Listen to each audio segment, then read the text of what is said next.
A pleasant good morning to everyone. Welcome to another edition of the Carlos Brown Show right here on the Black College Sports Network. I'm, of course, Carlos Brown, joined by Charles Edmond of the Alcorn State Radio Network. Guest menu, of course, Charles Edmond and Coach Vann Pettaway will join us on today's show. Usually we have a trending segment here, but of course, I guess the biggest news of this past week, Kevin Johnson. Coach Johnson named the new head men's basketball coach at Southern University. Um, with the selection, Coach Johnson is the 15th head men's basketball coach. And just quite simply, I like his resume. From a collegiate standpoint, he's coached in the state of Louisiana Tech, head basketball coach at Centenary College. Past 4 or 5 years, assistant at Tulane University. So he has been all over as far as the state of Louisiana. So from a recruiting standpoint, he knows the area and he is a tremendous recruiter. Now, how ironic, last week I mentioned him as, when I saw a potential list of coaches, his resume stood out to me. But I joked last week, because that would be my choice, I may have given him the kiss of death. So Kevin Johnson, the new men's basketball coach at Southern University, and I've already put in the request, and it looks like maybe next Saturday I'll have Coach Johnson on the show, but I will officially let everyone know um, next week before next Saturday's show. Also, spring football game today, April 1st at 3 p.m. We're going to talk about that as well. Quarterback race is still hot and heavy. Also, you can still make donations to the Jaguar Locker Room Capital Campaign. We had Craig Pierre, who's helped leading the charge. One of the guys helped leading the charge. He was on last week, and the project is estimated to cost 600,000. And after being on the show, he got a couple of nice size contributions. So there's a crawfish boil going on as we speak. Those who donated $25, you get a chance to pick up your crawfish on campus briefly. They've got 7-on-7 competition going on. RVs pulled up. You got Alcorn and Southern baseball at 3 p.m. You got softball coming up with Grambling State University, and you also got tennis going on. So, Charles, a lot to go through. A lot of activity. Southern campus is hopping this morning. Yeah, it actually was hopping last night when I was there for baseball. The RV started rolling in. You could see them over the overpass. So you could tell that the buildup, it was going to be a pretty good event the way it's turned out. And that's kind of the way we all do it. We kind of have the spring game and then other events surrounding that and the fundraiser, as you mentioned. Ours will take place at 1 o'clock today. I saw some pictures that people have posted, tailgating already going on out there at Jack Spinks Marino Castle Stadium and around the perimeter. So this is the time in which you have a lot of these spring games taking place, and we'll get a chance to talk a little football and see how it all shakes out here in the spring as it winds up. Yeah, it looks like most of the conference schools, their spring games will be a little bit later on, um, as far as the spring games. But a lot to think about. We've talked about football is a year-round program. You have spring season, you have the regular season, then you have the off season. So there's no time to rest. You've got to, when you go into this uh, sport, and we say this sport, but all of the sports, you're looking at a whole year that you're doing something to improve, get better. You tie an academic piece. You got all of that to look at, and plus again your academics. But Charles Kevin Johnson, head men's basketball coach, and according to my sources, Avery Johnson on the select committee. They moved quickly, and Avery Johnson puts a stamp of approval on Kelvin Johnson. And I don't know if people will know this name, but David Johnson, his brother, played at the University of Syracuse and got drafted in NBA. I didn't know that. I didn't make the connection, but Kelvin Johnson from Morgan City, Louisiana. I, I like his resume. Yeah, I mean, and he's got Louisiana connections, obviously, being on the staff there at Tulane. And so you assume and expect that there's going to be a lot of Louisiana flavor on that roster. And so the important thing for me, as you mentioned, they did hire pretty quickly. The regular season ended about 3 weeks ago, and 3 weeks later, you got a coach in place. They made the decision to move on quickly. They made a decision to hire quickly. So I'm glad of that, because you know how these things can drag on with committees and other things, and then you're late in the process. But Southern's right on it, so we'll see. I'm sure he's going to hit the ground running. Saw a little bit of his the spiel the other day, and I think a lot of people are excited about that. And for me, I'm anxious to see what the roster is going to look like. I'm anxious to see how many players are going to stick and stay. You expect that there's at least one player that has hit the portal there, but you don't know if there's any more. You hope not, because Southern still has a pretty good, to me, they had a pretty good team. The question is, players you lost due to eligibility, and how many scholarships are available. And so, what his concept is, his philosophy is, and can he get the players to fit that? So I'm anxious to see, how this thing is going to shape up here as he builds his staff and as he builds his roster. Well, it is speculation about his assistant coaches. I'm hearing that two may stay on from the previous staff, but not confirmed yet. Not confirmed yet, but just a conversation. Also, let's just put it out there. I got a text yesterday, and they believe, unconfirmed, not official, that Carlos Samples may be on the staff. Talk to someone who's already talked to Coach Johnson. His ideology, his philosophy will be hard nosed, defensively, get after people defensively. And in his press conference, he talked about, he needs some guards, and the types he likes. He, I call them dual threat type of guards, that can play the water too. He'll probably, in my opinion, into the transfer portal a little bit. But he likes his team to be guard heavy, and he kind of mentioned that that's what he's looking for at the press conference. So they'll tweak the roster, and they may lose a couple, but they may gain some in the transfer portal. Um, Coach Johnson said, "I am extremely honored to be named head men's basketball coach and excited about being part of Southern University. The rich history, the winning tradition, and the unbelievable support of Jaguar Nation will keep us working to restore, and say restore, uh, the standard. 28 years of coaching and recruiting in Louisiana and regionally. Johnson just finished his fourth year as assistant coach, of course, for Tulane, and helped guide them to the 20, a 20-11 record and American Conference Tournament semifinal appearance.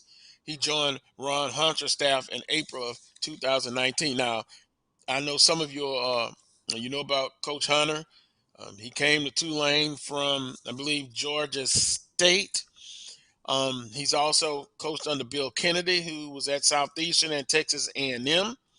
And we also have a quote from the coach at ULL. And then he spent time at Nicholls State, and he was the architect of the Nicholls defense. The Colonels led the Southland in rebounding during its 20-win campaign, holding teams to 29.5 rebounds per game.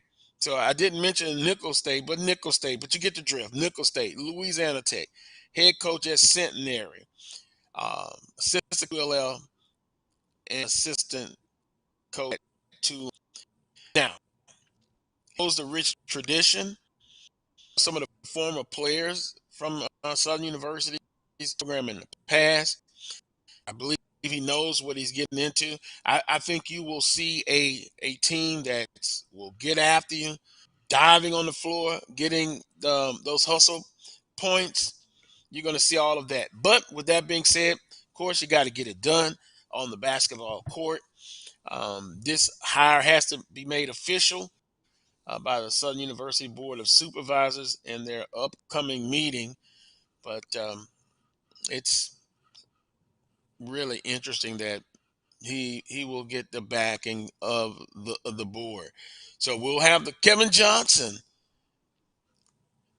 era at Southern University's men's basketball. I want to say good morning to everyone in the chat room. Good morning to everyone. But Charles, when you look at this basketball hire, it was a quick hire. When I say quick, at least what 2 weeks, 3 week period. You have the backing of some of the who's as far as Southern University basketball, and I think if they get off to a successful start, because last year I went back and looked, Southern led the conference in attendance. You have the energy there. Now you have a new coach. There's going to be some excitement for that as well.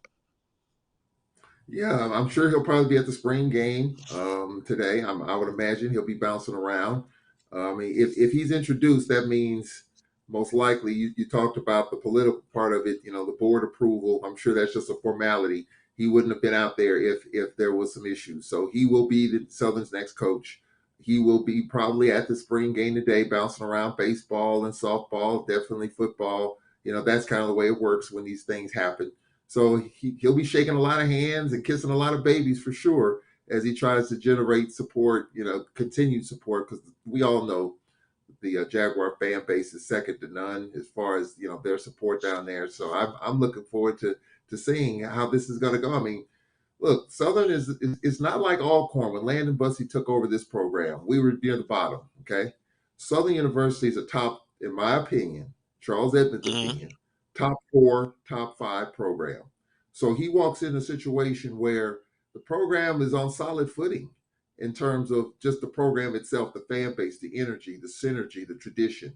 Now the question is, you talked about his staff, a couple of holdovers. That's typical, one or two from the previous regime. They'll stay a year, maybe two, and then they'll move on as he, continues to build his own staff from start to finish, players, all of that. So I think it's a good hire.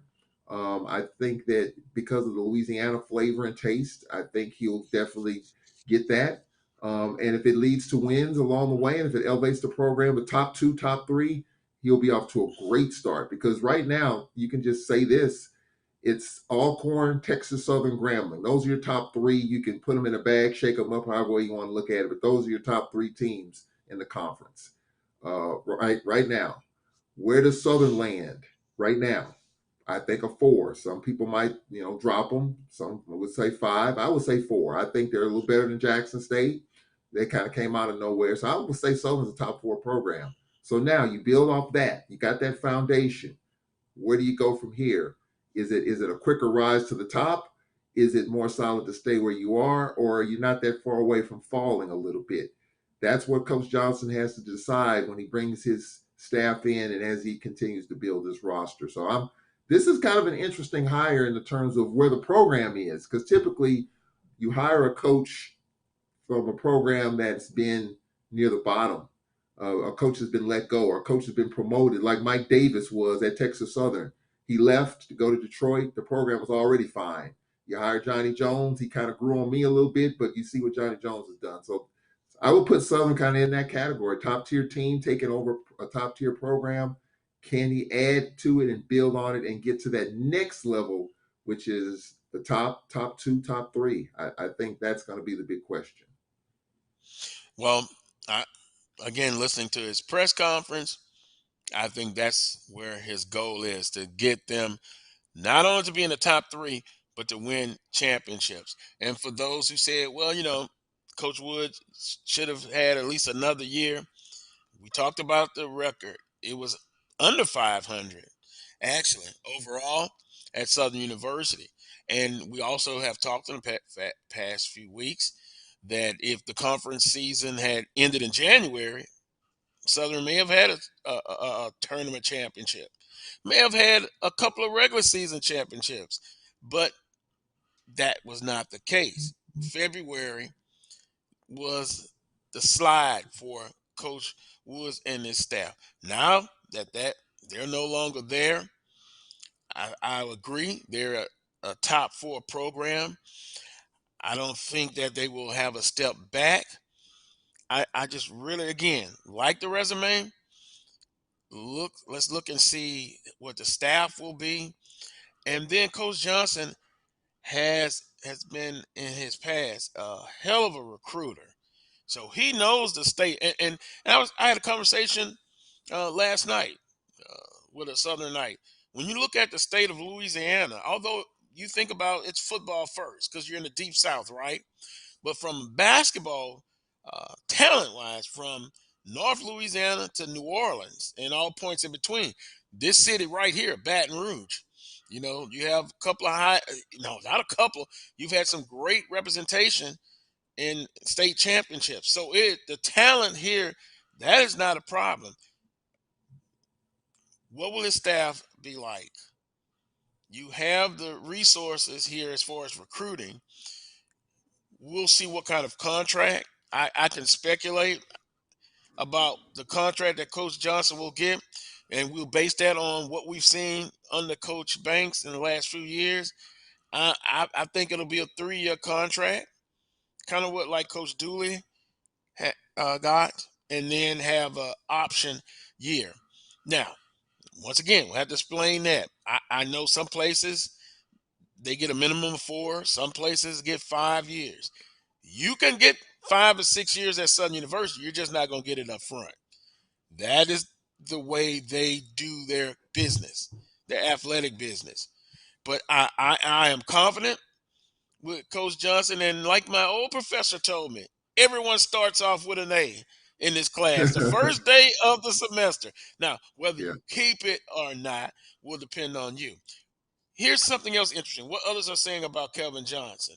You're going to have good quality comments from previous coaches that you've worked up under.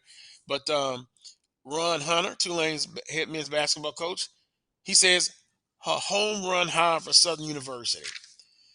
They got a really good basketball coach, but they got a better man to lead their basketball program. Kevin will have Southern University playing for championships very soon. That was Ron Hunter, Tulane University head men's basketball coach. Billy Kennedy, I'm sure a lot of you remember him. KJ is a great hire. He's an experienced head coach who knows Louisiana as well as anybody. His teams will be tough defensively and disciplined offensively.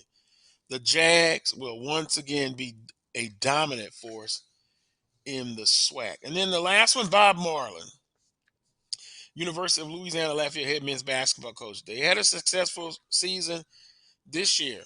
He says, I'm really excited for Kevin Johnson on being named head coach at Southern University. Kevin has won at every stop in the state and is the best recruiter in Louisiana. I've heard that from multiple sources. He's an excellent teacher who builds lifelong relationships with his players. KJ and Southern are a great match and look forward to watching his teams compete for SWAC championships. Now, of course, Charles, you're going to have some fans, some alums, they're not going to like the choice. We've seen that every time there's a hire. But at the end of the day, if you're successful, and not trying to put a lot of pressure on Coach Johnson, because I think he's not a rah-rah type of guy from what I see. Compete, and I think the same benchmark. If you are at a 5-year period, you can have a championship, maybe 2, and always in the fight for a regular season and a tournament championship. I think you'll be fine. Help the students get their degree, all of that good stuff, and provided the resources, for as recruiting, budget, academic services, all of that. I'm excited. I'm excited, but we'll see what happens, Charles. Yeah, and there should be excitement for another reason. You look at one of the top programs in Louisiana, LSU. Where are they? They had a first year coach, and LSU was absolutely, they were not very good. You No. have the former coach there, Will Wade, is at where? McNeese. That was a splash for them. And we'll see if he can turn that program around. So I think basketball and college basketball in the state of Louisiana, I mean, I think right now, I think you have to put Grambling up there. I mean, based on what they did and what Coach Dante Jackson has done at Grambling. So, I mean, I think basketball in the state of Louisiana right now, I mean, I think it's ripe for the picking if you can build off the portal, if you can stay in state and get the good kids in state. I think Southern University can be right up there. I think LSU, I mean, hey, they're the SEC. They're going to get the talent. The question is, will it all mesh with the second year coach? But I think right now, what Coach Johnson has done, especially at Tulane and building things there, if he can bring that to Southern, I'm sure the Jaguars will be fine. And I think the talent in Louisiana coming to Southern will be fine. So I'm anxious to see how that all works. I'm really looking forward to seeing the talent in the state of Louisiana because I don't know a lot about it. You kind of explained it, how there's talent in Louisiana for sure. I follow a lot of different high schools on social media, and just you see talent from Ruston all the way down to Thibodeau. You can see that. So it's just a matter of, can you get them? And I can almost assure you some of the recruits that Coach Johnson might have been looking at when he was at Tulane. Who knows? He might try to sway some to come to Baton Rouge. So we'll see. I think that's the other intriguing part about this as well. And your next door neighbor. Let's not forget about Mississippi. Once again, I know it's a football driven state, but a lot of talents come out of Mississippi in basketball. So I know Louisiana will be, and once again, when I say recruiting locally, I include not just Baton Rouge, but the whole state of Louisiana. And then right next door, you have Mississippi. I'm sure they will be in their recruiting, and then of course you've got the huge state of Texas. But if he just recruits Louisiana, I think he'll be all right. In the chat room, uh, Travis Tyrone said, "I'm not sold, Carlos Brown. He needs to show me." Yeah, he does need to show everybody. And I'll say this, Tyrone. No matter who was picked to be the head basketball coach, as a Southern alum, I gotta support it, and I will support it. Again, he's got an A off the bat. Whoever it was, if it would have been Carlos Samples, it would have been Avery Johnson. I'm going to support the hire. So yeah, I understand. He's got to show you, and he's got to show everybody. But once again, depending on what kind of staff he puts together, and quite honestly, I believe he will put together an outstanding staff. And if he has the backings of the athletics department, Southern University, then I think 3 or 4 years now we will have this conversation again. And I'm thinking it's going to be, well, it was the right hire. I mean, you can't just base it like saying on one day, 1 week. You have to look at from a 3 to 4 year period. But I know the world that we live in now, man, it's instant gratification. Um, Traditionally, you had to, give a coach a ring cycle for 4 years. Coach Pettaway has talked about it. But for the last, what, say 2 or 3 years, man, it's a lot of competition. And particularly when you added to FAMU and Bethune-Cookman, now I don't think everyone is as patient as should be. Look, that's something I have to work on, being patient. I had to evolve. And so you give everybody a fighting chance at first. Um, but we shall see. Charles, we're going to take a quick time out. When we come back, kind of look at Coach Dooley wants to unleash the passing attack of the spring game. That's going to be at 3 p.m. They look to run maybe 60 to 65 plays. The quarterback competition has heated up. Um, I was told yesterday that Blood is still number one, but Noah Bowden has moved up. He's number two. And, he's had to deal with some injuries, but other than that, he's still competing. And that's the main thing. So we'll take a quick timeout. Don't forget, you can still purchase a donation of $25. Their Southern University Athletic Department, they have the crawfish already out there. And Charles, you should go over there and get you some when you get there on campus. Uh, Go make a donation and then get you some crawfish. Yeah, I was thinking about that. I really was. The only reason why I'm here instead of at Heinz Field, which I was thinking about, they play some pretty loud music hours before the game. Yesterday they had the music blaring and blasting, and I was going to actually be at Heinz Field to do the show there, but because of all that music and noise, it wouldn't have been a good idea. So that's why I chose to be here at the hotel, and I'll be leaving as soon as the show's over. But yeah, the crawfish is what I was thinking about. But just due to I didn't want to have any noise issues with this, so I just say, you know what, I might catch it going over there and get some later if there's any left. I don't know, but I had crawfish a couple of weeks ago, and just look, it's never a bad time for me to eat crawfish. So maybe I'll get a few pounds over there. Yeah. Plus with the fixing, potatoes and corn, all the good stuff. Take a time Yeah. out. You're watching the Carlos Brown Show on the Black College Sports Network.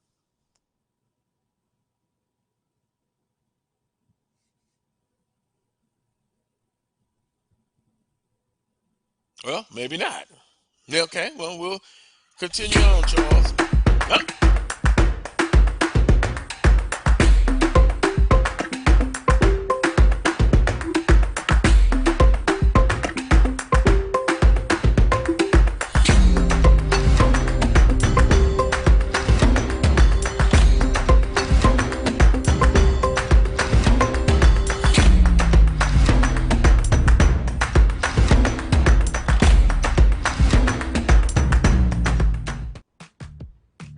Nope. Nope. Come on, him? Ooh, I like him.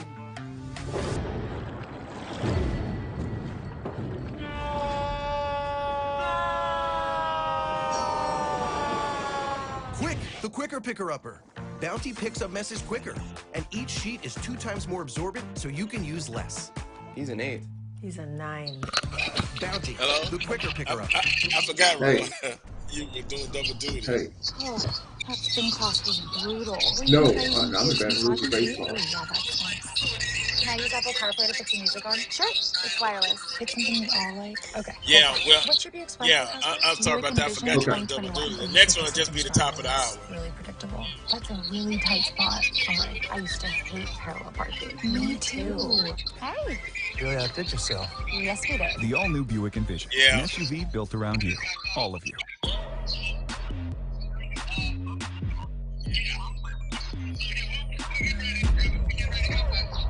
All right.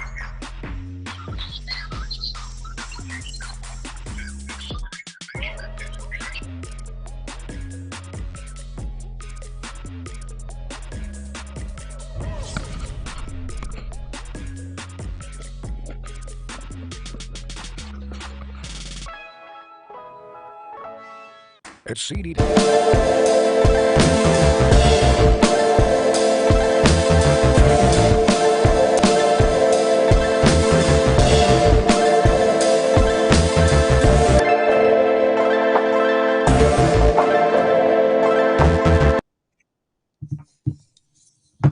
Welcome back to this week's edition of the Carlos Brown Show, right here on the Black College Sports Network, discussing, talking Southern University athletics, Southwestern Athletic Conference.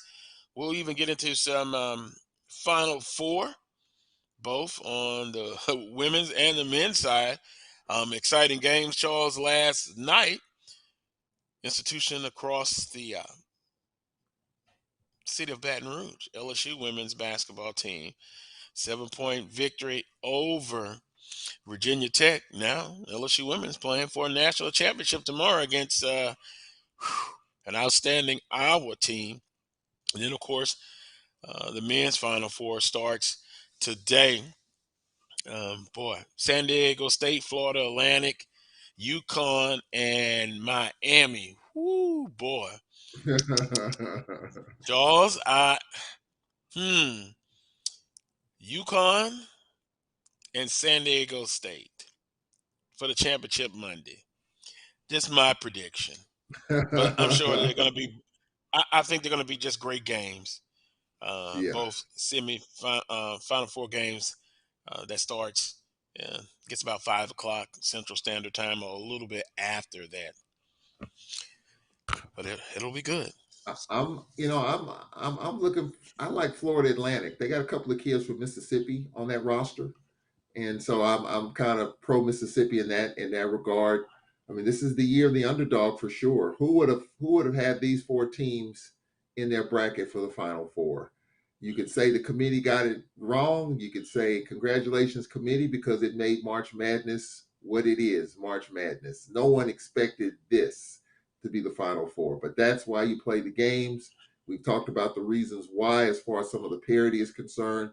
Yeah, I said transfer portal number one, but Coach Pettaway brought up a good point as well in terms of matchups.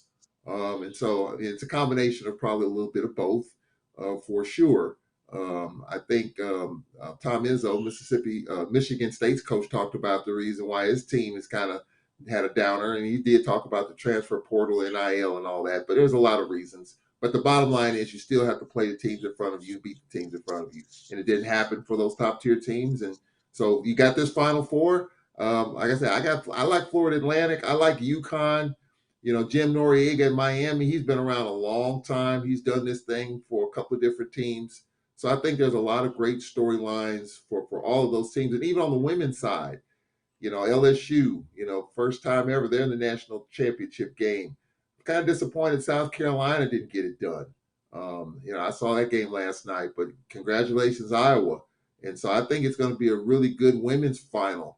Again, the brackets, the bracket busters are out on the women's side as well because, people thought South Carolina and some of the top tier teams there that, hey, it doesn't matter. LSU's right there. And so you look at that. I thought it would be LSU, South Carolina on the women's side, but hey, Iowa had other plans. So I'm anxious to see how this championship weekend goes on both sides.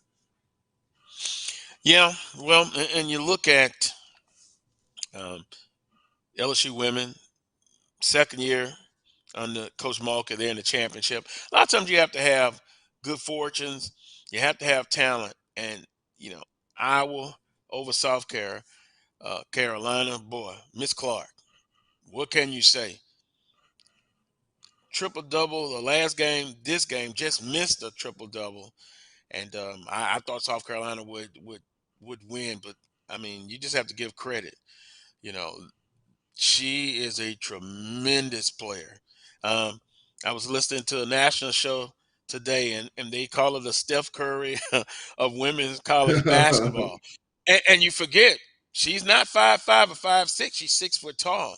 And to go against a great South Carolina's defense and still able to put up, and then really didn't shoot well from 3-point land. So uh, they have the work cut out for them. But a lot of basketball for you to enjoy. Southern University spring practice ends with the spring game. The Jaguars have gotten their 15 practices in. They didn't split it with spring break. They got them in. Coach Dooley says, "I want to see if we can throw the ball around."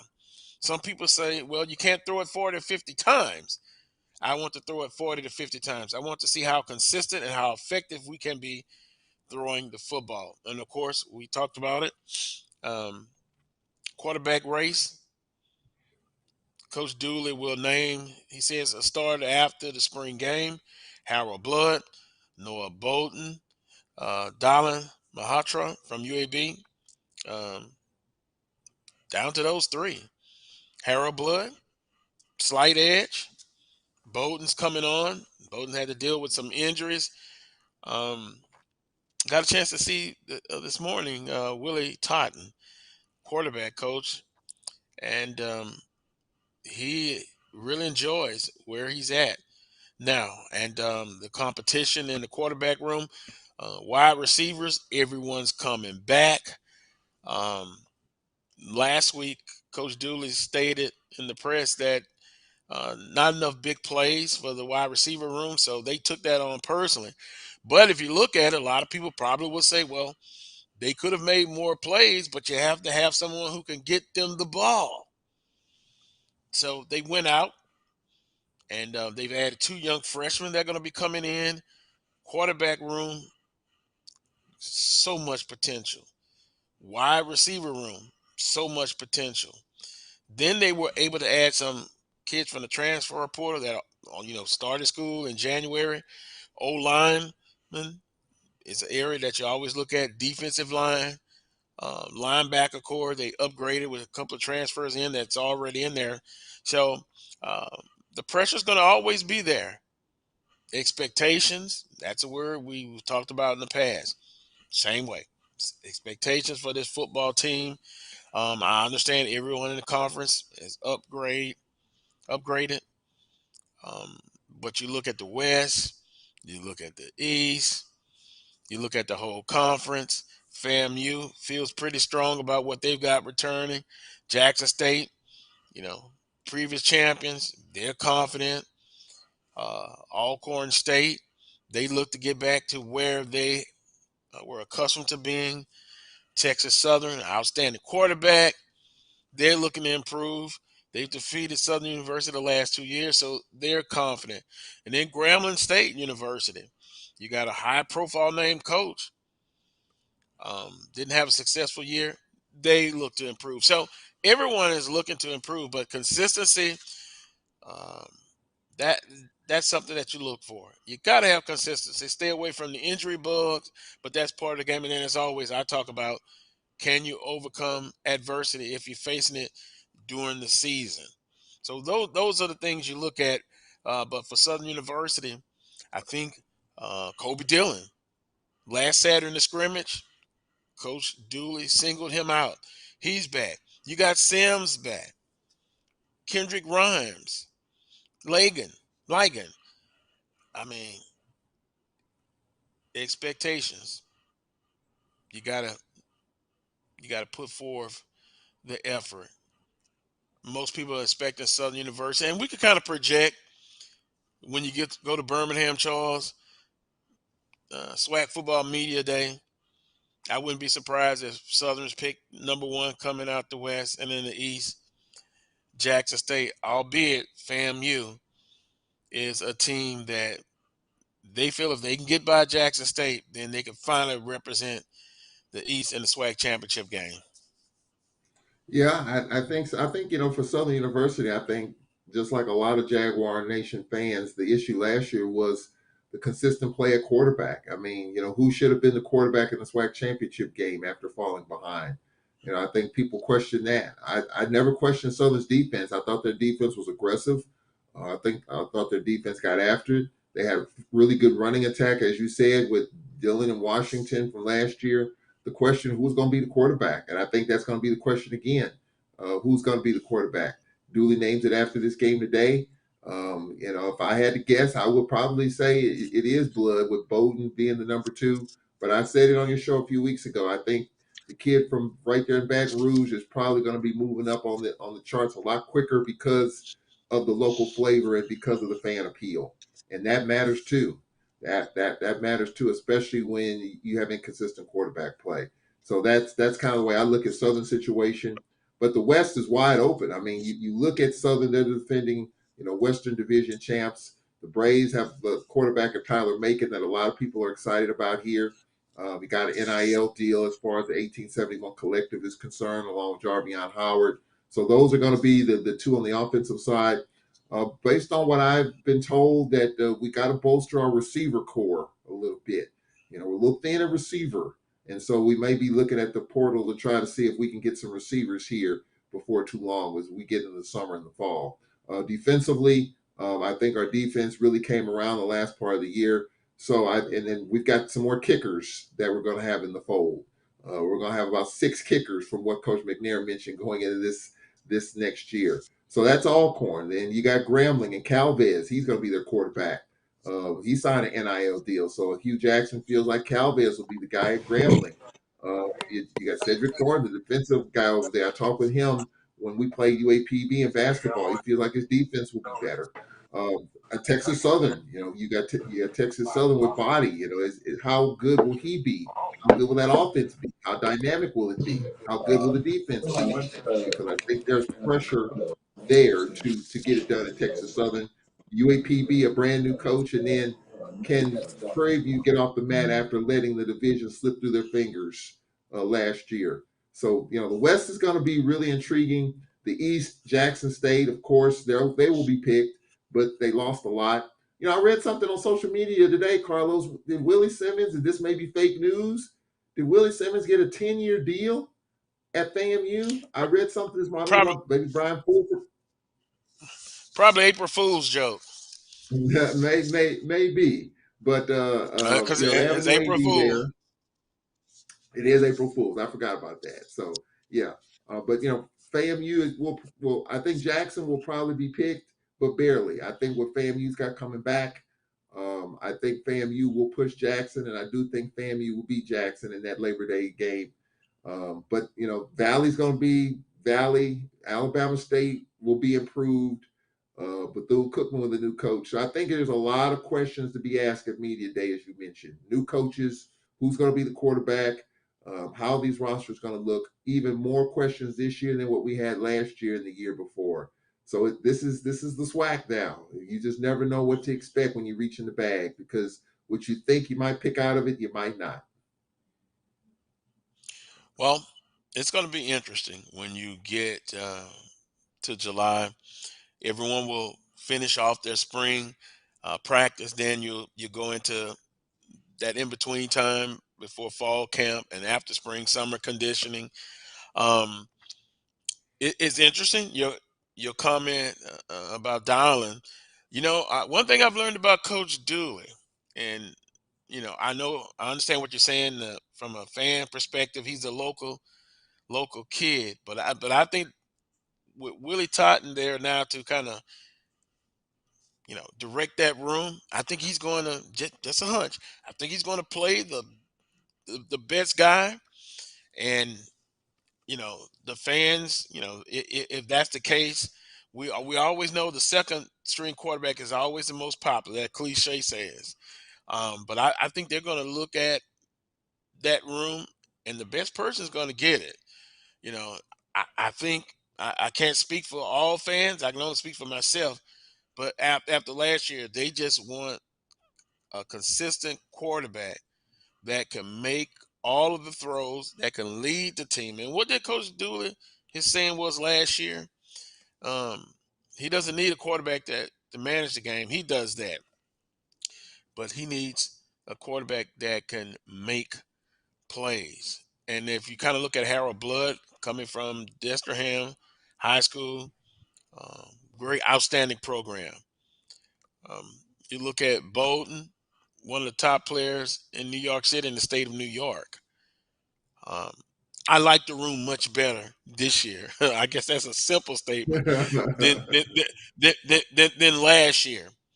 And then most people they look at those type of positions, but also you got to look at those big guys up front. The war daddies on the defensive line. Taj Brown uh, gets another year. Of course, they lost a couple of people, Cam Peterson, and the big guy from Prairie View that transferred in, Dumas. So those are holes to fill. Then linebacker core. Talking to some of the people on the inside, they upgraded at linebacker. They got speed at that position. So it'll be interesting to see how they can put it all together.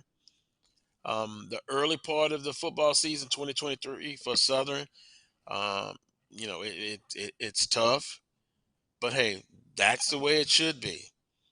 and you'll know by the end of September which way this team is trending. You know, you got FAMU and Jackson State at home.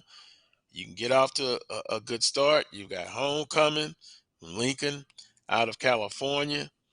So yeah, I'm confident in saying you'll know right off the bat by the end of September.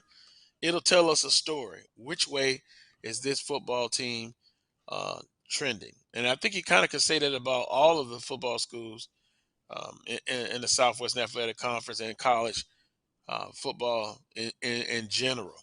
You know, be consistent. That's the main thing. Be consistent. If you have facing adversity, can you overcome it? Stay away from the injury bugs, and then improve week by week. What's the cliche they always use? Go 1-0 for the week. That's what you want. And so there's no money game per se on the schedule for 2023. That's a good thing. So you're playing people that are on your level. So let's see how it goes. Because I know some teams in the conference, they could be a better team and start off 0-3, 1-2. So that doesn't make or break the season after the first 2 weeks. But again, 4-week period, 5-week period, it tells a story. It definitely does. You know, we open up with Southern Miss, a team that made it to a bowl last year. They're not the same old that you would expect. A 3-8, 4-17 bowl eligible team last year, and then you got Stephen F. as you're returning the game in Nacogdoches. Those are the first two games for Alcorn. So we're going to see kind of right off the bat in terms of where we are, how far we've come, and how far we got to go. I mean, those first two, and Coach McNair likes that too. I mean, he wants to kind of play into conference. You know, some teams start off with conference, like FAMU, Jackson State, Prairie View, Texas Southern. You know, you see that right off the bat. You got to come out the gates ready, because if you lose that first conference game, you're already behind the 8 ball. But you know, Fred McNair talks about playing into conference play, and so you want to get a couple of games under your belt, you know, out of conference to kind of see where you are, what you got, what you don't have, what you need, what you want. And so I think these two games for Alcorn are really big. One's a money game, obviously, USM, and we're returning the game to Stephen F. You know, it's going to be hard to win over there in a Nacogdoches, but you know, I think those are two good games to kind of knock the kinks out and see where you are. On that note, we'll take a timeout, top of the hour. We'll see if we can get in touch with Coach Pettaway, the basketball guru. We'll get his take on the new hire at Southern University, Kevin Johnson. You remember last week, Coach Pettaway passionately said, "Why not Southern? Why not Avery Johnson?" And speaking of that, talked to someone, text, who said Avery's in a fine place where he's at now, business-wise. He's a color analyst, of course, with CBS, and he's good. But he was on the search committee, so he was heavily involved in this decision. And so when you have someone like that, and I think I said last week that I would have consulted with Avery Johnson, which the context that he has, you can get his knowledge and perspective on everything. That's a good thing. So we'll see what Coach Pettaway has to say about Southern University hiring Kevin Johnson. You're watching the Carlos Brown Show right here on the Black College Sports Network. We shall return. We get speed as the new currency of success. Our team spends way too much time tending to outdated applications and software when they should be focused on driving application agility and innovation. CDW Amplify Development Services modernizes software and application development to help accelerate innovation and digital transformation. So you mean building new applications, UI, and mobile interfaces? Well, you said you needed to innovate more quickly. Oh, so he's a listener. To do more at scale, trust CDW Amplify Development Services. Charmin Ultra Soft has so much cushiony softness, it's hard for your family to remember they can use less. Sweet pillows of softness. This is soft. Holy Charmin. Oh, excuse me. Roll it back, everybody. Sorry. Charmin Ultra Soft is so cushiony soft, you'll want more, but it's so absorbent, you can use less, so it's always worth it. Now, what did we learn about using less? You gotta roll it back, everybody. We all go, why not enjoy the go with Charmin? Nope.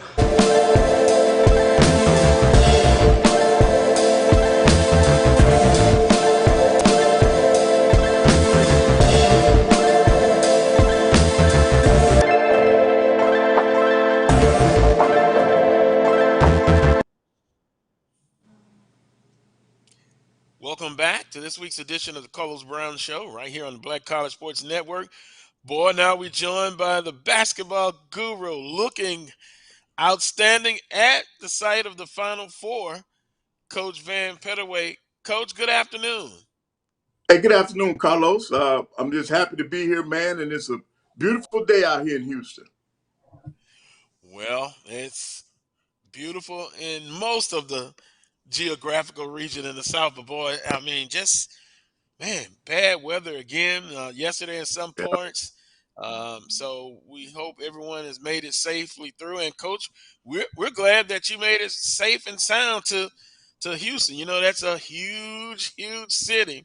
And that's Charles Edmond, one of his top cities, and Baton Rouge, but Houston. But we're glad you made it safe. And, Coach, we're just going to start right off. Southern University made their hire. Kevin Johnson, assistant coach from Tulane, has 28 years of experience collegiately, and just an outstanding recruiter from the state of Louisiana. So what are your thoughts on Southern's hire? Well, I think it's a great hire for them. I mean, you talk about a guy who has deep roots in the state of Louisiana. And, you know, most coaches, you want a guy who can at least recruit in the home state. And I think he's proven that. He's also been a head coach before. I think if I read his resume right, he was at Centenary. So I think it's a good hire. And then if I'm hearing correctly that Avery was a part of the search committee, that also means that he's been vetted real well. So I think his relationship with Coach's relationship with Roman Banks has also helped in that situation. So I think Southern did a great job. I had an opportunity to listen to the press conference. I played it back and was able to hear his comments. He's saying all the right things. And, you know, he gave a lot of history about the program at Southern University. So I think it's a guy that knows what he wants. He's happy to be at Southern. And I think it should be a good fit. And we'll just see when the season starts. A fair assessment, Coach Pettaway. And I'll tell you something else. He also mentioned, and you can verify this, he was looking for some guards, but kind of remind me of your Alabama A&M teams.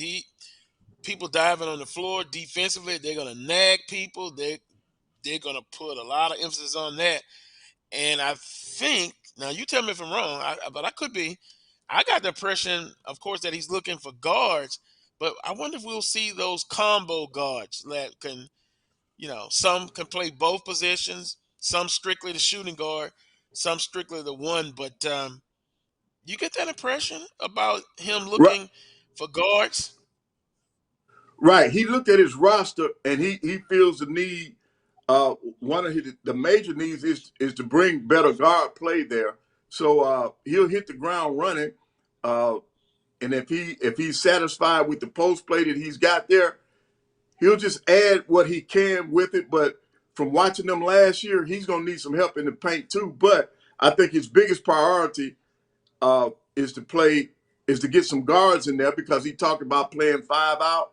And when you're going to play 5 out, you got to have people that can create on their own, that can get to the basket, that can create for others. So I think he's headed in the right direction. He's doing it the right way, because if you're going to go 5 out, you got to have some people that can play the guard position.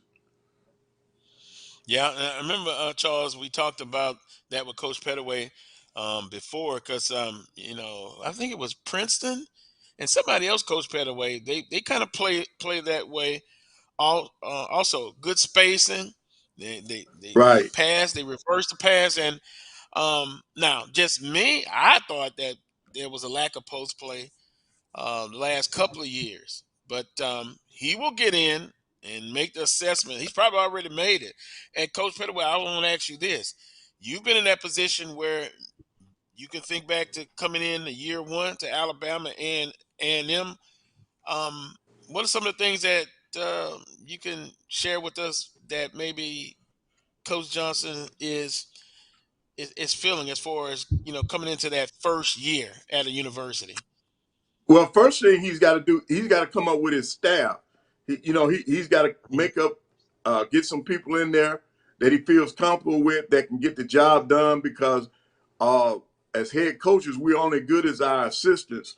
So he's got to get some people in there that are going to hit the ground running with him, that are going to believe in the philosophy that he wants.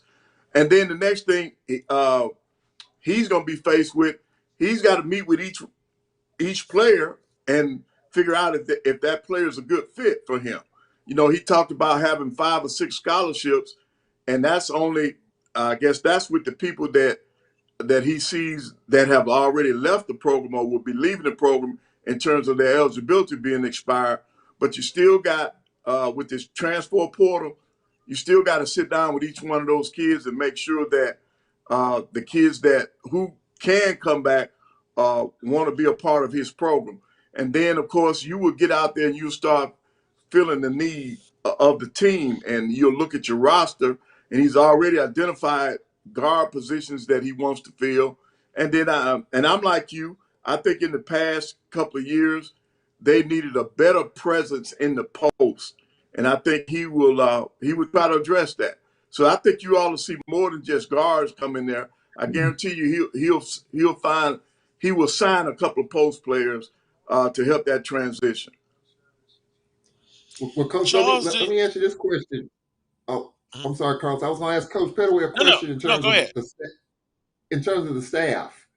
Is it? I mean, this is probably the nasty part of the business. But coming in as a head coach, is it pretty much common practice that you start over with your staff? Do you hold over a couple from the previous staff? What's typically the philosophy or your philosophy on your staff? Do you keep a couple of holdovers, or do you start over with your staff? Well, I would start over. If I kept anybody, I would keep one. I would keep one person off of that previous staff to help with continuity. But I would want to bring in my own people, and that's just me. But you want some continuity. You want somebody who's been there, who already knows the process on campus. That helps when the transition, because you got to hit the ground running, and you don't need any hiccups. And I think when you hold somebody over, that helps smooth out that transition. But I would definitely want to bring my own people in, people that I've known over the years or that I've worked with before. That's how I would build my staff. And if Southern is letting him fill all positions, I probably would only keep one person. Mm-hmm. Yeah, I would have to agree with that, and because some people have asked already, shouldn't a new coach be allowed to bring in their own staff? But I to your point, Coach Pettaway and Charles, I've seen even with, I'm going back a little bit in the past, Coach Dooley, he was kept on when Stump Mitchell became the head football coach at Southern University. He stayed 1 year, and that that's kind of how it goes sometimes, keeping one over. Sometimes you see some cases they don't keep anybody. But to your point, continuity. And Coach Pettaway, we've talked about on this show already, Louisiana, known for football because it's, football culture, but basketball, they've had some outstanding talent in the past, and they have some outstanding talent now, from Shreveport in the north all the way down to New Orleans in the south, and then Baton Rouge, who really, I'm confident saying, is number one in the state now as far as the basketball talent. But I guess some New Orleans will want to debate that, Coach Pettaway. Right, but see, I think with his ties to the state, that's really going to help Southern University, because you look at the number of years he's already been in the state of Louisiana. That can only help when it comes to recruiting, because he's already got contacts in the state with high school coaches, other collegiate coaches, and with the portal, his relationship with other college coaches would help him get the quick fix if that's the route he's going. Well, yeah, I think it'll be a balance. Charles brought up again about Southern is a top, well, I'll just say a top 5 program, and kind of different situation with Coach Bussey coming to Alcorn. They were further down. So with that being said, I guess Coach Bussey really didn't have, and correct me if I'm wrong, a whole lot of pressure because Alcorn was down here, but Alcorn traditionally had a strong basketball program. So Coach Pettaway, it seems like Charles maybe is saying that with Southern he's kind of in a better place, Charles, than Coach Bussey was when he came to Alcorn.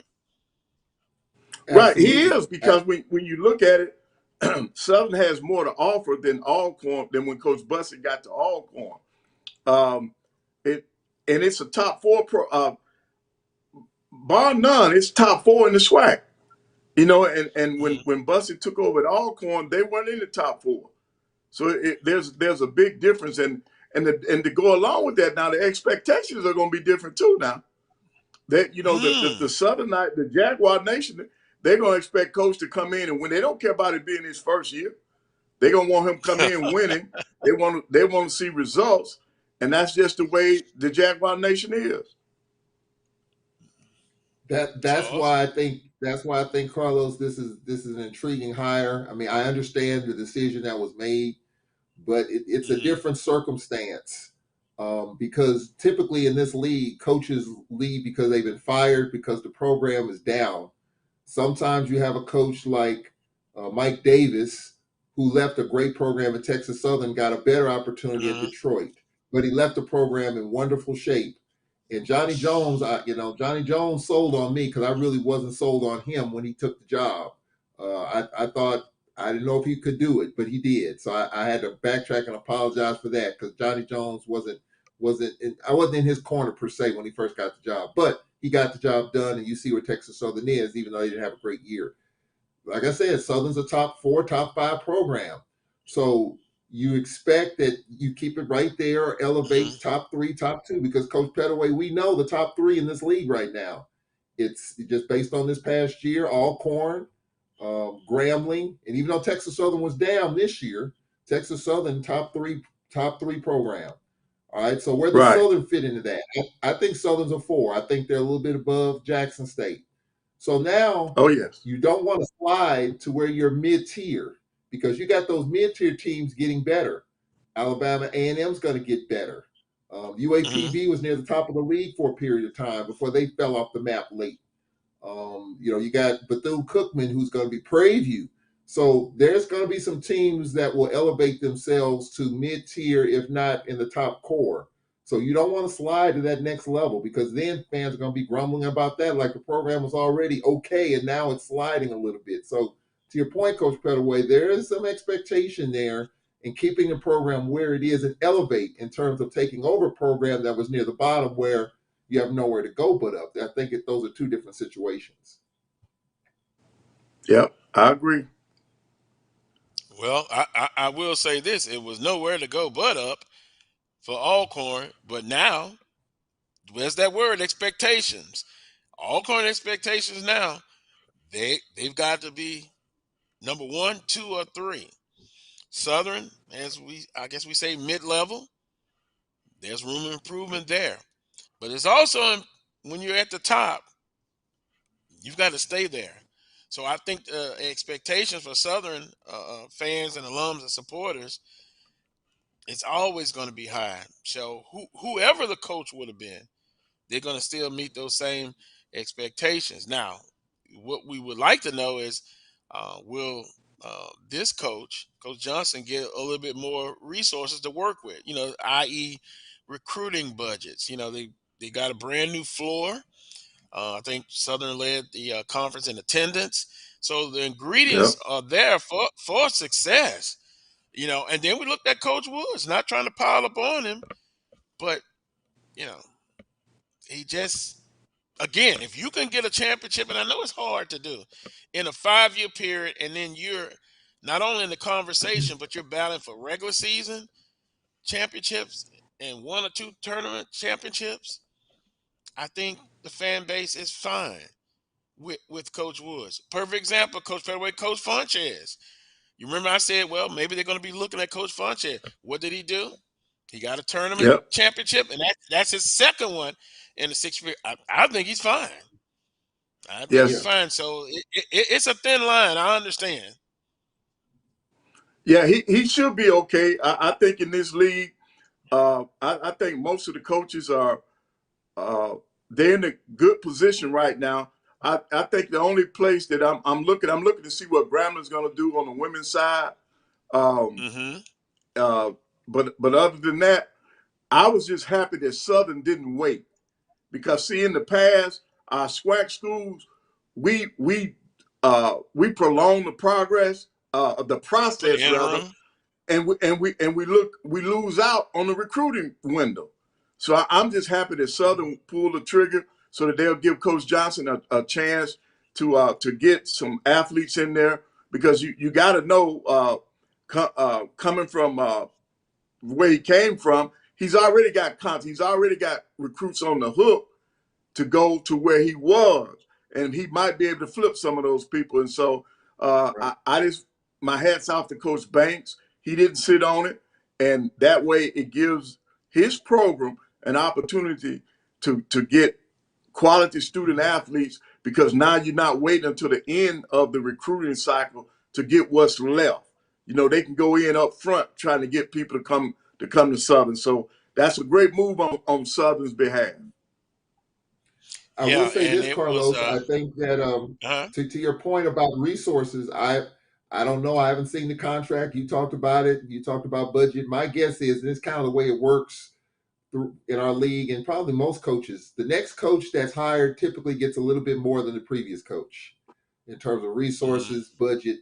My guess is that Coach Johnson's budget, Coach Johnson's salary, the assistant coach's pool salary is probably a few more dollars than what Sean Woods had. That's just kind of how it works. I think so.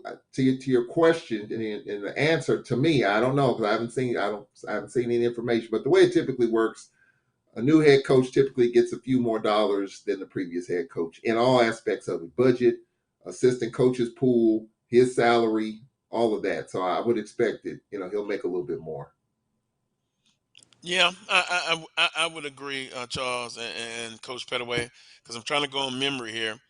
I'm sure my friend who's listening, he'll send me the correct information if I don't get it right. But Coach Woods, maybe it was 115, 120, 100, something like that, 30,000. I'm thinking Southern may be willing to go up, because then to the pool of money, let's not forget about the assistant coaches. Right. As far as, but just having a discussion with somebody off the record, they would not be surprised if it's 175, 200,000. Now, that's just what we were discussing. We'll find out at the board meeting when the contract is put forth and he's hired. But I'm more confident saying this, Coach Pettaway and Charles, based on how Coach Banks has done, in the past. Probably he gets the contract like Coach Dooley has for about 3 years with a option, 4th year, a mutual 4-year. And that's kind of how Southern does it. But some of my colleagues, we've gone over this before. It's nice to get 5 years up front, but Southern, they don't do that, Coach Pettaway. You get it on the back end, Coach Pettaway. You can get 5 or 6 years. You're just not gonna get it up front. Yeah, but to me, I think any coach should get a recruiting cycle, and that's 4 years. I don't. To me, that's the safe way to do it. That's to me, that's the best way to do it. But believe it or not, that has rolled over to Alabama A&M. Our new administration now, they're looking at that same model, only 3 years, and that's not good, man. You need a recruiting cycle. If you bring in freshmen, by their junior year, you ought to see some progress toward them being a championship team. And if you got a championship team by their senior year, they should be winning it. That's why I just think 4 years is to me should be the minimum, not 3. Yeah, And some Carlos, of to my your point, colleagues agree with that. In Mississippi, the maximum you can get is a 4-year deal at the Right. max. You can't get any more than that. And so it's, and I think that's for financial reasons. You don't want to tie up a 6 or 7 year, 8 year. If you sign a coach for 8 years, that's 8 years worth of money you got to have in the bank in case he moves on. Of course, there's their buyouts and all that, but for our state, it's the max 4. No coach gets more than 4 years.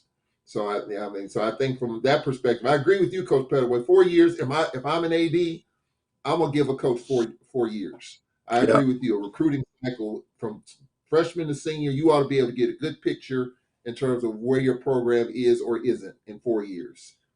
And I think Right. 3 years isn't quite, even with COVID, you had to you had to take that COVID year out because you had games lost due to COVID. Landon Bussey, for example, he got a contract extension after his first year because he lost 12 games due to COVID, 6 in non-conference and 6 in conference. So Dr. Nate, the president, saw that, hey, it's not really a complete picture because you lost games due to COVID. Let's start the contract over. So we got that extension, and the rest is history. Good. Well, that was a great and I move. tell you what, yeah, and I would also have, let's say, if I was the AD, yeah, I agree with you. 4 years, we talking about another year, which a lot can happen in that from year 3 to 4.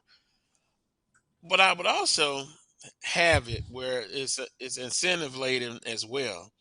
Now, some people say, well, don't roll over, because we always bring up the example of Coach Spivey. He got a rollover after the first year, and then boom, we saw what happened. Is it better? I guess my question is it better? I'll get your opinions on a rollover or just a bonus where you actually get a financial reward. Which one would you choose, Coach Pettaway? The Well, security I'm of a going to have them rollover? both. I'm going to have. I want the bonuses in there too. Now, you got to have the bonuses for wins, increase in attendance. If I win a conference championship, a tournament championship, if I go to the NC2A, all of that's going to be a part of my contract now. That I You're never tough had a contract negotiator, without Coach that in Pettaway. it. Yeah, the only thing that happened to me, if we had one president, she took out the academic clause. If I had an academic clause where it says that if my team GPA was if I graduated 80% of the kids of a recruiting class, I got a bonus. She took that out. She said that was my job anyway to graduate the kids. Oh, excellent point. I think about somebody, Charles, and if I mention the name, you'll know who I'm talking about. He was big. That's what he would say. You're paid to win. I'm gonna put your contract in incentives and bonuses. And That's exactly. And he was famous. And Charles, look, he was famous for saying, but you never see a coach give money back if I give him a contract and he has to lose. He has a losing season or fall short. Yeah. Yeah. It's I was talking to an alum last week about that. We were talking about contracts and salaries, and this person doesn't necessarily believe in that type of clause that your kid's supposed to go to class anyway. That's a part of your job. So why should you get extra money for that? So when Coach Pettaway brought that up, that's exactly what I was thinking. Because there are some people who do believe that that's a part of your job to make sure your kids go to class. But the vast majority of the Power 5 schools, that's in their contracts, and most people don't have an issue with it. But yeah, I think for me, if I'm an AD, I probably would give those the same kind of escalators that are in there as well. If you win a regular season title, I'm going to do a contract extension like kind of what we're doing, like what we've done in the past. I will do that just to keep the continuity going, to show that we're committed to you. When you win a conference championship. So I agree with the escalators, and even the academic piece of it. I kind of agree with that as well. But I understand the fans' perspective. It's your job to make sure your kids go to class. I understand that too. So I'm kind of in the middle. riding the fence post on that one, Carlos. But I think that's just a part of the way it works nowadays with coaches' contracts. I think Charles tries to make everybody happy, and he won't be happy. but but you bring up good points, and I guess my next thing is: do you guys think because of now with the transfer portal, and we live in a society that they want instant gratification? Is this an after effect maybe of why you don't see those long term contracts? Because of what has happened in the last few years, you've got to win, and there's a lot of pressure to win. Well, I think it's that's the norm now. They don't want to tie up long Mhm. term. They don't want to tie up money for a long period of time.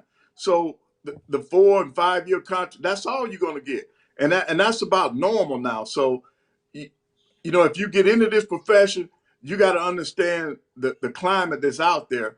And if I were to get back into coaching, I would not expect anything more than a 4 or no more than a 5 year deal, because they don't want to tie Yeah, up all that money. yeah. Yeah, Well, yeah, And you know, in the yeah, Power Five, they take money back too if you don't honor your contract.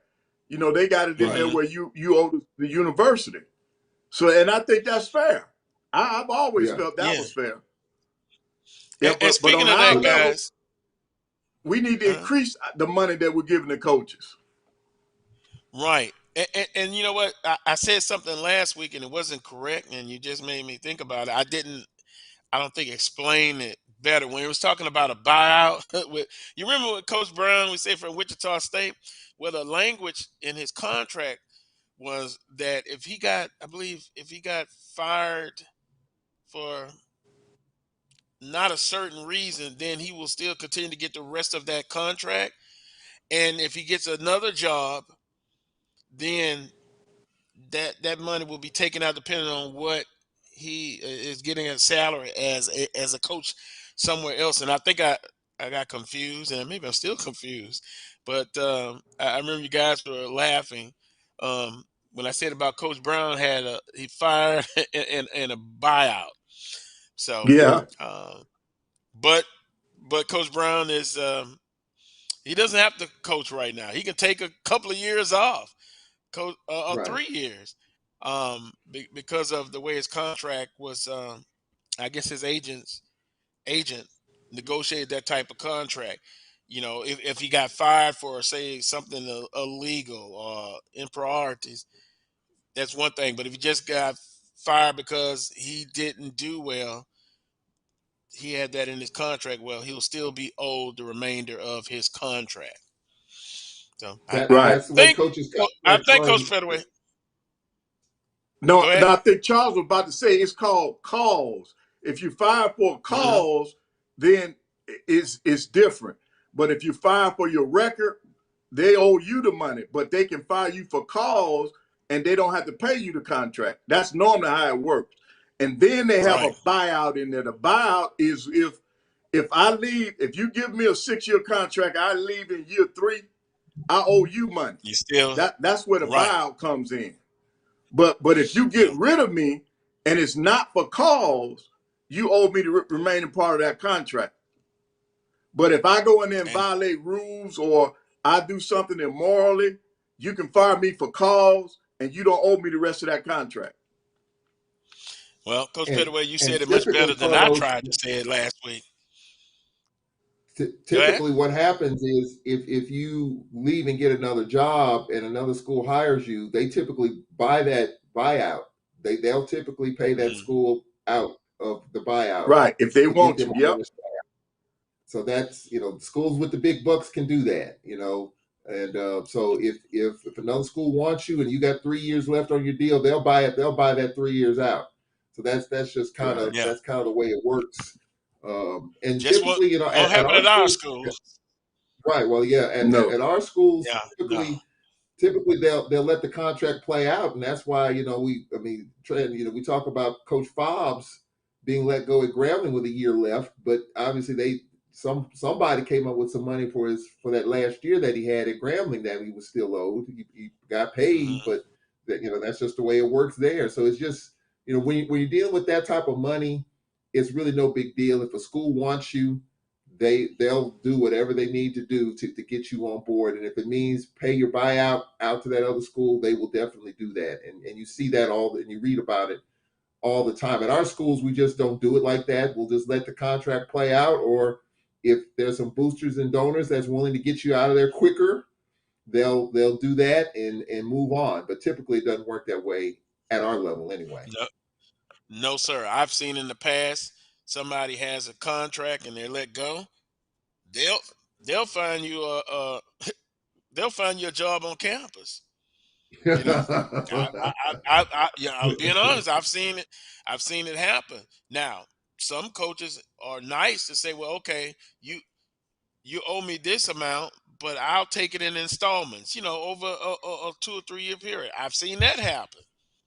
One legend at Southern right now, and he agreed to help him out, but anyway, it's interesting how these contracts. I just think now we're in a society where instant gratification now. Coach Pettaway, if you after 2 years, you could be let go. Even if you got a 500 winning percentage. It just depends on the what's the standards, what's the benchmarks that set forth. And Southern says we set the standard. So hey, a lot of expectations, Coach, at certain schools. Oh yes. I think about Mo Williams. He comes with name recognition. Will Jackson State be patient? Because I think Southern and Jackson State fan base are a lot alike. That's why they always fighting against each other. They are just alike. And so we could think at some places where there's a lot of pressure, but then there's extra pressure at some of our institutions in this conference. Coach Pettaway, do you agree? I agree with that. But you can't. So I can come to Alabama and them. Hey, look, but you cannot have Rolls Royce expectations and have a Volkswagen budget now. That's true. You can't keep up with the Joneses either. That's a good point. That's a good point, Coach Pettaway, and that's why I like to see assistant coaches, no matter what sport, get as much money as they can because they do a lot. We often think about the head coaches, the football offensive coordinators, defensive coordinators, but the position coaches, and I've seen the budget for the athletic department for 2023. For Southern University projected.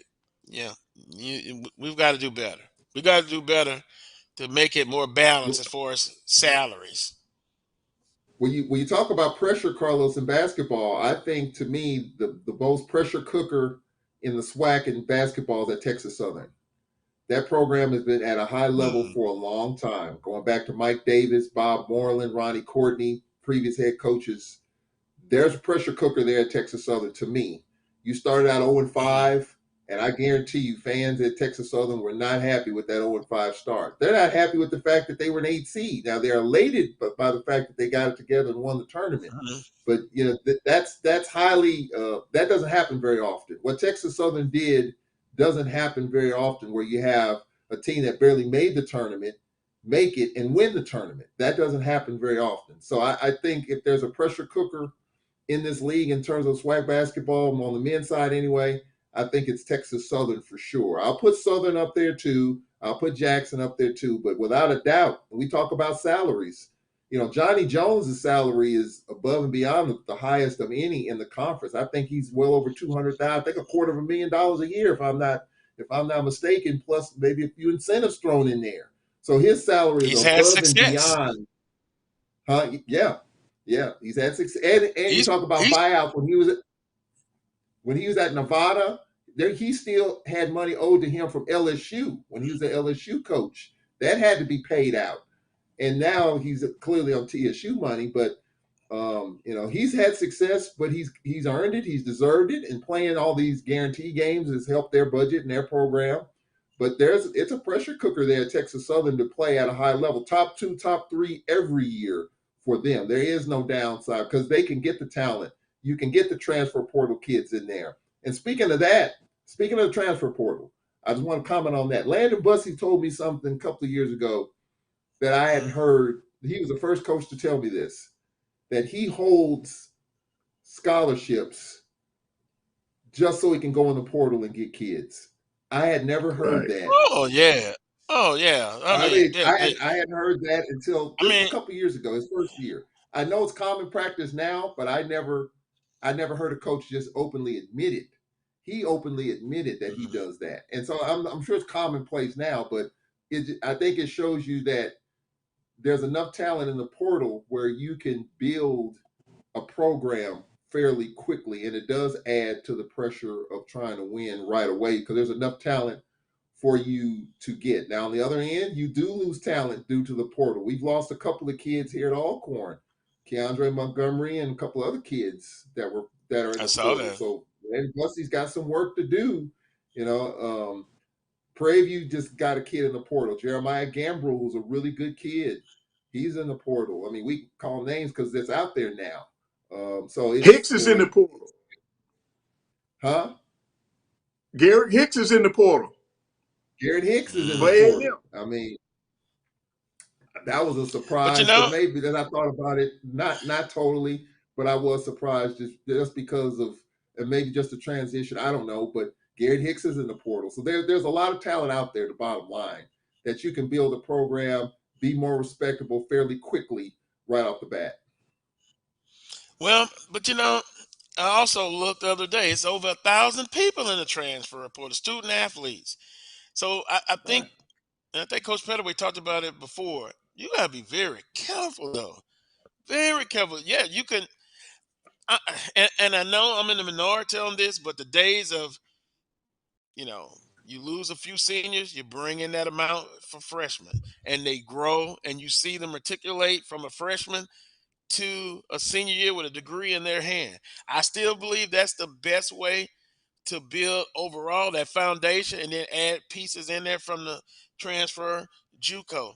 But Coach Pettaway, why do I feel that way? You have to just be careful though, because I know some coaches, programs, they just go strictly 100% transfer portal. And that does not, I think this is what you said, it does not guarantee success all the time. So be Right. careful.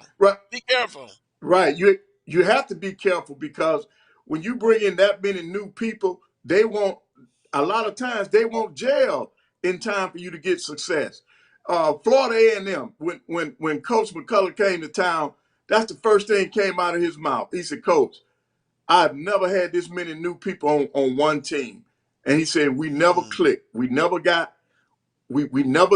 as a team. He had, I think he said 9. When you look at Prairie View had about 11. They didn't gel. And that's why they weren't successful.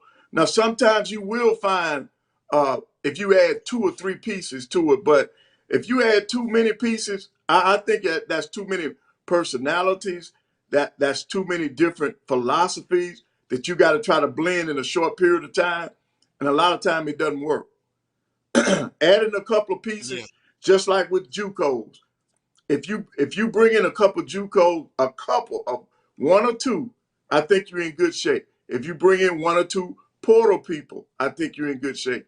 But when you just rely on your entire roster coming up with the portal, that's very dangerous, man, because you got too many different personalities out there. And I want to go back to a piece that you all were talking about earlier about the pressure at Texas Southern. To me, the reason why there's more pressure there, because everybody knows that you're giving everything that you need to be successful. In other words, Texas Southern was one of the first programs that allowed you to take the game guarantee money and put directly back into your program. There are not very many programs that are doing that in basketball in the SWAC. So when you're talking about supplementing your coach's salary, when you're talking about recruiting, when you're talking about giving kids cost of attendance, when you talk about making sure that the kids get all of their Pell Grant money, Texas Southern is one of the only programs in the SWAC that is doing all these things. So the administration at Texas Southern know that they're providing them with everything that they need by allowing them to use these funds, so they expect different outcomes. Because I Recipe promise you for now, at success. Alabama A&M, they're not doing that. They were not doing it when I was there, and they have increased some since I left. Like, they do have all their scholarships. They are giving them more money. They have a bigger staff. These are things that over the years we didn't have at Alabama A&M. So they're slowly coming into the new era. There's got to be a new era with this transfer portal. So the mindset has to change in order for these SWAC programs to be successful. Yeah, well, again, I just be cautious about it. I mean, I know it's the new norm to go into the transfer portal, but I like to mix and match. Be balanced Right. with that, because again, we saw, and as a Southern alum, with the basketball program, I know Coach Woods went to the portal in the JUCO ranks, but it seems like every year you you're retooling that roster, and it's tough. It's tough, but no excuse. I mean, they were winning up until February. Just wasn't kind for Coach Woods, and I think that was a downfall. And I would like to know what was the reason behind that, or were there multiple reasons, not just one? But it'll be interesting to see um, how the next couple of years go for Coach Johnson. Coach Pettaway, Final Four. You're there in Houston. I said what, Charles? UConn and San Diego State. I think Charles took an Yep. opposite view. Coach Pettaway, who you like playing Monday night? I'm serious. I'm like you. I think UConn and San Diego State. I think they'll be the two teams that'll be playing Monday night. But don't take my word for it, because everything that I put my hand on this year has gone under. That's just like on the women's side. I think we all. I thought South Carolina. I've been pulling on the women's side. I thought South Carolina was going to have a perfect season. Then they went I down did too. last night. Yeah, I did too. they let Clark put a 40 piece on her. She would have had, somebody else would have had She's to beat amazing. me. She wouldn't have put 40 on me. Because I'd have double teamed her. Somebody else was going to have to get that ball. And then down the stretch, when they had to foul, she wouldn't have been the person receiving that pass. Some of them other kids going to have to go to that free throw line and put them free throws down. So in my mind, out here at the men's Final Four, I'm same as you, Carlos. I actually think UConn will make it to the championship game along with San Diego State. But because I said it, it probably would not happen. Well, San Diego State is defensively, they're tough. They're tough, Yep. and UConn probably is the most consistent all year. And you look, no number one seeds playing for a championship, correct? Is that the first time in a good while that has happened? Right. Correct. And look on the women's side, same thing. But Clark on the women's side, I mean, 6 foot tall. Is it that she doesn't play like a 6 footer? Maybe I can put this in a better tone, but some of the national pundits were saying she's the women's version of Steph Curry, unlimited range, and she had turnovers, and she didn't shoot her normal 3-point percentage, but she has all the moves, and she has that it factor.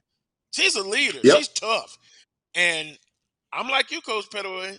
I thought South Carolina was going to go undefeated, but my goodness, LSU has a tough task ahead of them. Maybe they'll take your advice. Don't let her beat you, but my goodness. Yeah, she wouldn't. I would be putting more emphasis on cutting her away from the ball and making some of the other players beat them, because I don't think they will have as much as impact as she does. I mean, not only do you have to take away her scoring, but she's a facilitator, so you got to take away some of them passes, man, because she sets up her teammates up great. She does a great job in doing that. When she comes off that ball screen, man, if you don't have your pick and roll defense down right, she gonna do nothing but drop it off and then making layups on you. So she's a big it factor. They're gonna have to try to wear her down. I don't know. I mean, I know everybody has tried to stop her. You don't stop a player like that. You just slow her up. You slow her up enough to where you have the advantage. You're not gonna completely stop her because I think she's too talented. But you gotta reduce her touches, man. She touched the ball too much. Yeah, the ball's always in her hands. What was it? She counted for 80, 90, 80% of the scoring, either 82% from in assist the and fourth scoring. quarter. Ooh, my Right. goodness. But now I will say this. LSU and Virginia Tech's bigs were not as athletic to me. Right. Southern LSU athletically, their bigs, they're athletic and they have good speed. So it's going to be an interesting contrast of this basketball game. Charles, you have a look on your face that you tell Coach Pettaway again about who you picked on the men's side to win it. I think we differed a little bit. I like, I'm Florida Atlantic's got a couple of kids from Mississippi on the team, and I'm kind of, I think Florida Atlantic's had a good run, and I do think that a lot of people didn't expect them to get here, and I No, they had a think great run. they had a great run. I mean, and the run is still continuing, and I think when you're playing with house money like that, there's very little pressure. I think the pressure is there now because you're on the biggest stage. I like Florida Atlantic. And I like Miami. I like Jim. I like their coach. He did it at George Mason when he was an underdog. Who thought Miami would be in the Final Four? So I kind of like those two just for personal reasons. My bracket's been long gone, but just from a personal effects, I like those two. And I'm like you, Coach Pettaway. I thought South Carolina was just going to win it all. I like what Coach Mulkey's done down there at LSU, but I thought it was going to be a tough matchup against South Carolina if they saw him again. Actually, I think LSU, I give them a slight edge. I mean, Iowa's a really good team. They really snuck up on me. And for them to knock out South Carolina the way they did, and South Carolina made no adjustments and taking away a player that was just dominant, I think LSU will have an answer. So I think for Coach Mulkey, this might be our opportunity. Yep. In year two, but I will say this: one of the weak things about LSU, they're not, and like kind of South Carolina, they're not a perimeter oriented team. They go inside, and Virginia Tech had some success when they went to that zone. I think you if you are, you've got to make them beat you from the perimeter. Now, can they do that? We shall see tomorrow at 2:30. But outstanding matchups. Coach Pettaway, the NBA playoffs right around the corner. I'm not feeling good about my team. Milwaukee and Boston. Boston sent a message this past week against Milwaukee. But does that mean anything when the playoff starts? East and the West. The West, I don't know what's going to happen there. But the East, it's clear cut. Two teams, Milwaukee and Boston. Right. I agree. I agree on the East. On the West, anybody can come out. I just think whoever's playing best down the stretch, because when you look at it, you look at what Golden State has done here in the last week or so. They're on the rise. So the West is just wide open. If Durant, if Kevin Durant can get on a roll like I think he's capable of doing, Phoenix may be back in the mix again. I think I don't think people are afraid of Memphis anymore because of they're not playing well down the stretch. And I think when John Morant went out, I think that really hurt them. I hurt that team. But the West is wide open. I think whoever plays better coming down the stretch, they're going to end up winning. They're going to represent the West. Because right now you got Golden State playing pretty good. The Lakers are trying to come on. You still got the Kings out there. They're playing well. I just think that if Phoenix can can get Durant going, they're going to be a hard out, man. They are hard out. But I do agree that in the East, Boston and Milwaukee have separated themselves from everybody else. And if they can stay away from injuries, I think that's who will meet in their conference final. Yeah. And then maybe Philadelphia outside chance. What about Denver? They're very, I don't know. It seems like they have the talent, but they just can't get there. I think they're missing something on the defensive end. They're a very talented offensive team. I don't think their defense is consistent enough for them to be the winner. Yeah. Yeah. For me, Coach, I'm a Golden State fan. I like that Showtime. I've always been a Lakers fan when it was Magic and Kareem and behind the back. I mean, Golden State is starting to look like Golden State. I mean, they were awful. They were awful, and they still are awful on the road. But they feel like they can go in a playoff situation and steal a road game and get home court, and they are pretty tough at home. I'm not. I've never fell off the Golden State cliff. I'm a Golden State fan when the Lakers are not there, and the Lakers, the Lakers are the Lakers. Drama in Hollywood. AD went down again the other day, so it's can he stay healthy? If he can't stay healthy, they don't have a chance. So I'm not even worried about that. But I think Golden State will come out of that West, despite how tough their road will be, being on the road. I think because they have the medal of a champion, and I think they will rise once the postseason starts in a couple of weeks. In the East, Carlos, I thought your Miami Heat might get it together. Jimmy Buckets, I don't know if it's time to blow the Heat up or not. And I think they've been on that precipice for the last few years. They just can't get there. I like Milwaukee. I like Giannis and just what he brings to the court. Now, they were embarrassed the other night. Boston just took it to him, and Giannis was mad, and his brother had to calm him down and all that. I mean, that's one of those where that's a wake-up call to me. That's a wake-up call that, hey, Milwaukee, you better get it together, even though it's just the regular season. So for me, I like Milwaukee in the East, and I like Golden State in the West. Only thing I wonder about Golden State, I know they championship medal. They just hadn't played well all season on the road, but that could change. I'm intrigued by Phoenix. I think Boston will come out of the East, and I think Phoenix has a good chance. Phoenix or no, I'm gonna go with Phoenix. Phoenix and Boston in the championship, but we shall see. Coach Pettaway, closing comments. We've got about 6 minutes, 6, 7, 8 minutes left. Well, I think this has been this year in college basketball since they started the first four. I think this is a odd year. None of the number one seeds were able to advance. I think this is a toss-up year, and I don't think next year. I think you end up seeing some of the blue bloods back because I think some of them were embarrassed this year to be put out so early. And some people are saying that with the transfer portal, that parity is here to stay.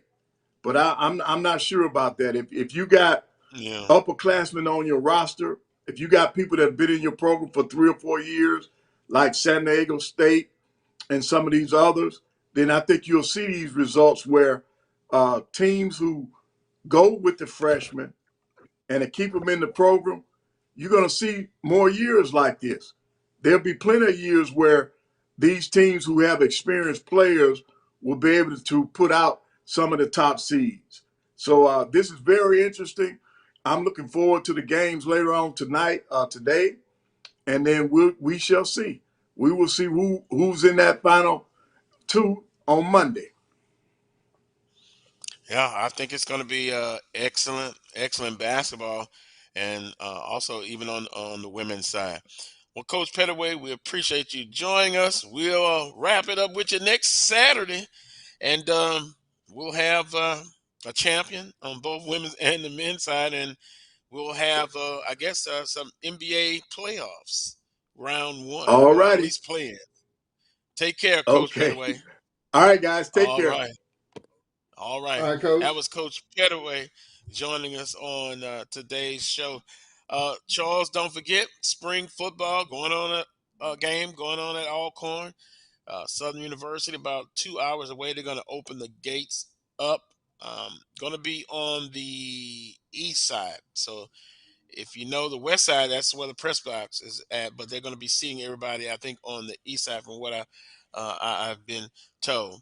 Plenty of crawfish out there for those who still want to purchase some crawfish, and they're not really asking for donations for the crawfish, but it's donations to help the locker room capital project, which is about 600,000.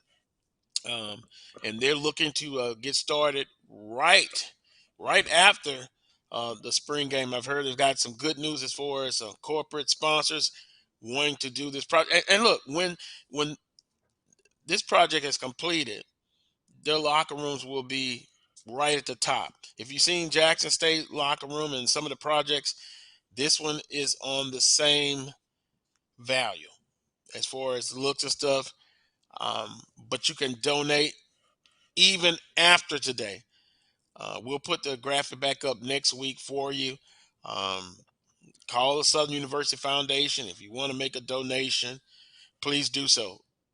We need, there we go. Southern University Football Locker Room Capital Campaign. Of course, today, April the 1st, 1:30. They're going to be open up the stadium, a minimum of $25 donation, and you can pre-order. You see the information there, Southern University Foundation, SUBRED, football, crawfish ball. I had somebody that's up there now, and I mean, it must be such a mass crowd that hadn't gotten back yet with the crawfish. But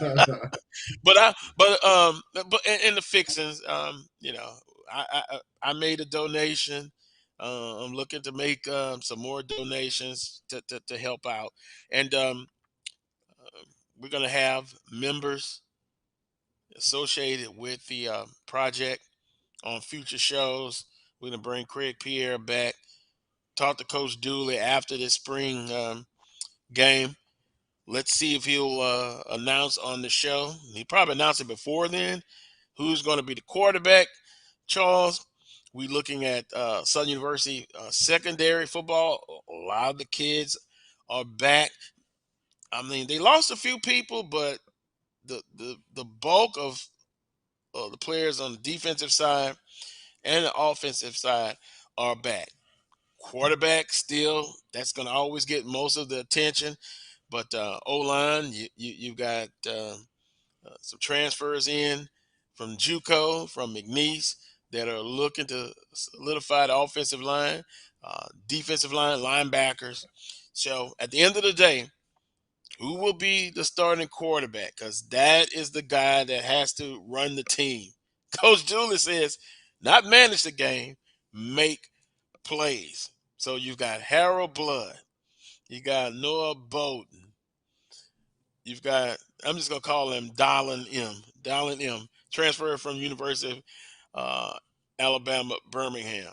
Those are in those three particular orders. Running back, you've got Sims back. You got Kobe Dillon back.